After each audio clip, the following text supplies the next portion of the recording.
அனைவருக்கும் வணக்கம். நாம் இந்த வீடியோவில் பார்க்க போகிறது ஆல் இண்டியா ரேங்க் யூபிஎஸ்சி எக்ஸாமில் 585வது ரேங்க் எடுத்த திரு அருண்குமார் அவர்களுடைய வெற்றியை பற்றி தான் நம்ம இந்த வீடியோவில் பார்க்க போகிறோம். ஏற்கனவே பல இன்டர்வியூ கொடுத்துருக்காங்க.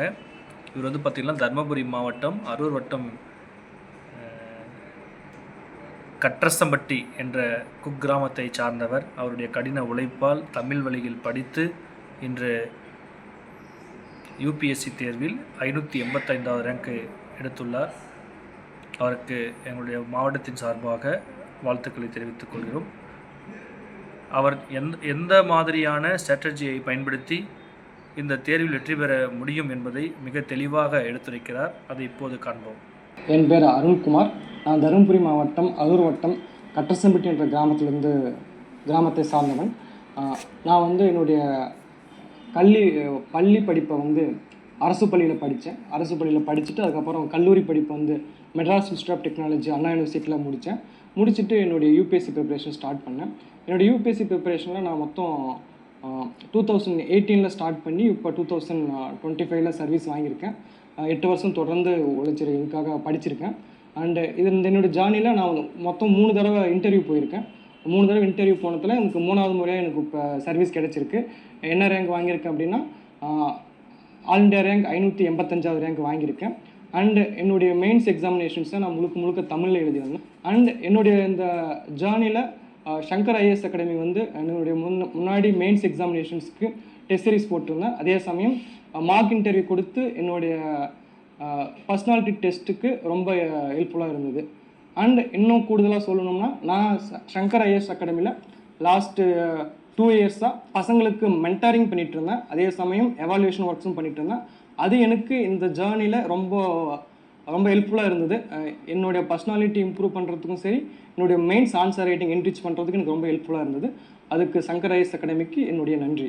அண்ட் அடுத்து ப்ரிலிம்ஸ் எழுத போகிற மாணவர்களுக்கு நான் சொல்லிக்கிறது என்னென்னா, ப்ரிலிம்ஸ் நம்ம கரெக்டாக ஸ்ட்ராட்டஜி வச்சு ப்ரீவியஸ் கொஸ்டின்ஸ் நல்லா அனலைஸ் பண்ணி நிறைய ரிவிஷன் டெஸ்ட் கொடுத்து ஒர்க் பண்ணோம் அப்படின்னா கட்டாயம் நம்மளால் இந்த எக்ஸாம்ஸை கிளியர் பண்ண முடியும்.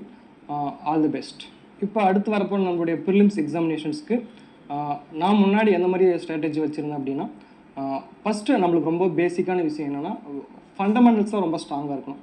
பேசிக் கண்டென்ட்டை நல்லா அண்டர்ஸ்டாண்ட் பண்ணி கிளாரிட்டியாக தெரிஞ்சு வச்சுருக்கணும். அது ரொம்ப முக்கியம். At the same time previous year கொஸ்டின்ஸை நல்லா அனலைஸ் பண்ணணும். Previous year last 20 years previous year questions நல்லா அனலைஸ் பண்ணும்போது ட்ரெண்ட் எப்படி இருக்குது, எந்த மாதிரி கொஸ்டின்ஸ் கேட்குறாங்கன்றது நம்மளுக்கு ஈஸியாக அண்டர்ஸ்டாண்ட் பண்ண முடியும். அதுக்கு தகுந்த மாதிரி நம்மளை எக்யூப் பண்ணிக்கிட்டால் பெட்டராக இருக்கும். அண்ட் தேர்ட், நிறைய டெஸ்ட் எழுதணும். டெஸ்ட் எழுதிட்டு நிறைய அது மூலமாக ரிவிஷன் பண்ணணும். அப்படி பண்ணும்போது நாம் கட்டாயம் டெஸ்ட் எழுதும்போது நிறைய மிஸ்டேக்ஸ் பண்ணுவோம். பட் அந்த மிஸ்டேக்ஸ்லேருந்து லேர்ன் பண்ணி திரும்ப ரீஒர்க் பண்ணும்போது தான் நம்மளுடைய மிஸ்டேக்ஸ் எல்லாத்தையும் கம்மி பண்ணி நம்மளோட பெட்டர் மார்க்ஸ் வாங்க முடியும். இந்த மாதிரி ஸ்ட்ராட்டஜி தான் நான் லாஸ்ட் டைம் ஃபாலோ பண்ணேன். நான் மற்ற ஃபெல்லோ ஆஸ்பிரண்ட்ஸ்க்கும் நான் இந்த மாதிரி ஸ்ட்ராட்டஜி சஜஸ்ட் பண்ணுவேன். அடுத்து நம்மளுடைய மெயின்ஸ் எக்ஸாமினேஷன்ஸை பொறுத்த வரைக்கும் நான் முழுக்க தமிழ் எழுதினேன். தமிழ் வழியில் நான் படித்ததுனால எனக்கு தமிழ் எழுதுறது ரொம்ப கம்ஃபர்டபுளாக இருந்தது. அது எழுதியிருந்தேன். என்னுடைய optional subject Tamil optional, Tamil இலக்கியம், அதில் படிச்சிருந்தேன். மெயின்ஸுக்காக நான் ஸ்பெஷலாக என்ன ஒர்க் பண்ணேன் அப்படின்னா, ரொம்ப முக்கியம், நான் தமிழில் எழுதுறதுனால மெட்டீரியல்ஸ் நம்ம எந்த மெட்டீரியல்ஸ் படிக்கணும் அப்படின்னு ஒரு டவுட்ஸ் வரும்போது எனக்கு ரொம்ப ஹெல்ப்ஃபுல்லாக இருந்தது தமிழ்நாடு பாடநூல் கழகத்தோட தமிழ்நாடு அரசோட புத்தகங்கள் தான். அந்த புத்தகங்கள் எனக்கு கலை சொற்களுக்கும் கண்டென்ட் இன்னும் கொஞ்சம் கிளாரிட்டியாகவும் தேவையான வார்த்தைகள் தரத்துக்காகவும் பயன்பட்டுச்சு. அட் த சேம் டைம் மற்ற நம்மளுடைய ஃபெல்லோ ஆஸ்பிரண்ட்ஸ் என்னென்ன புக்ஸ் படித்தாங்களோ அந்த புக்ஸ் தான் நம்மளும் ஃபாலோ பண்ணணும். அதை படித்து நம்மளுடைய கண்டென்ட்டை டெவலப் பண்ணிவிட்டு நிறைய டெஸ்ட் எழுதணும். ஏன்னா நம்மளுக்கு தமிழ் எழுதத்தில் இருக்கிற ஒரு டிஸ்அட்வான்டேஜ் என்ன அப்படின்னா, நிறைய வட்டெழுத்துக்கள் நிறைய நம்ம வளைச்சி எழுதும்போது டைம் அதிகமாகிற மாதிரி இருக்கும். ஸோ அதுக்காக நான் ஸ்பெஷலாக பண்ணதுன்னா நிறைய டெஸ்ட் எழுதணும். நிறைய டெஸ்ட் எழுதும்போது உங்களுக்கு அந்த ஒரு ஸ்பீடு கிடைச்சிடும். அந்த ஸ்பீடு கிடைச்சதுனால என்னால் பேப்பர் கம்ப்ளீட் பண்ண முடிஞ்சுது. அட் த சேம் டைம் நம்ம தமிழ் எழுதுகிறோம் அப்படின்றதுனால நம்மளுக்கு அடிப்படை ஆங்கில அறிவு இருந்தால் மட்டும் போதும். கேள்வி என்ன சொல்கிறாங்க அப்படின்றது தெளிவாக புரிஞ்சுக்கிட்டு எழுதுறதுக்கான அடிப்படை அறிவு தேவை. அதை மட்டும் வளர்த்துக்கிட்டோம்னா போதும். கட்டாயம் நம்மளால் தமிழ் வழியிலையும் சர்வீஸ் வாங்க முடியும் அப்படின்னு நம்பிக்கை நம்மளால் படிக்கலாம்.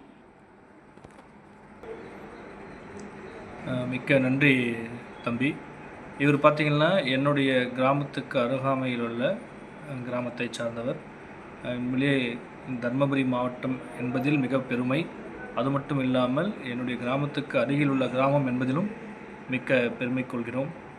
நன்றி ஐஏஎஸ் சார். தேங்க்யூ.